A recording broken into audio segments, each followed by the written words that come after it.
இந்த ஃபீல்டுக்கு பார்த்தீங்கன்னா டாக்டர் சாயில் கொடுத்து 15 நாள் ஆச்சு. பார்த்திங்கன்னா இலை நல்லா அகலமாக வந்துட்டுருக்குது. இந்த இலை வந்து அகலமாக வரும்போது பார்த்திங்கன்னா என்ன நடக்கும்னா, ஒளிச்சேர்க்கை அப்படிங்கிறது வந்து அதிகப்படியாக நடக்கும். எக்ஸாம்பிளுக்கு பார்த்திங்கன்னா ஒரு ஸ்கொயர் ஃபீட்டில் வந்து 4 கிராம் வந்து உணவு உற்பத்தி பண்ணிக்கும் செடி. இந்த மாதிரி இலைகள் வந்து அகலமாக வரும்போது நல்லா விரிஞ்சு இந்த மாதிரி நிற்கும்போது சூரிய ஒளி மூலயமா வந்து ஒளிச்சேர்க்கை நடக்கும்போது பார்த்திங்கன்னா உங்களுக்கு வந்து உணவு உற்பத்தி அதிகப்படியாக நடக்கும். உணவு உற்பத்தி அதிகப்படியாக நடக்கும்போது ஒரு செடிக்கு வந்து முழுமையாக வந்து அந்த உணவு வந்து போய் சேரும்போது அதுக்கு உண்டான நோய் எதிர்ப்பு சக்தி அப்படிங்கிறது வந்து அந்த செடிக்கு கிடைக்கும்.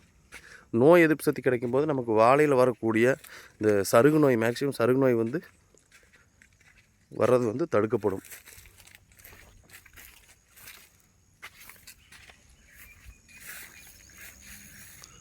நம்ம டாக்டர் சாயில் கொடுக்கும்போது பார்த்திங்கன்னா நம்ம கொடுக்கக்கூடிய உரங்களை வந்து செடி முழுசாக எடுத்துக்கும். ரூட்டில் இருக்கிற நோய்கள் வந்து முழுமையாக வந்து கிளியர் ஆயிரும்.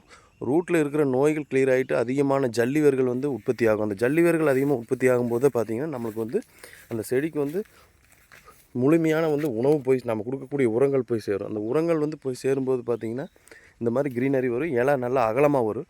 இந்த மாதிரி இலை நல்லா அகலமாக வரும்போது பார்த்திங்கன்னா உங்களுக்கு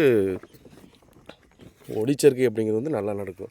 இந்த ஒளிச்சேர்க்கை வந்து நடக்கும்போது பார்த்திங்கன்னா நமக்கு செடிக்கு நல்ல உணவு உற்பத்தி கிடைக்கும்.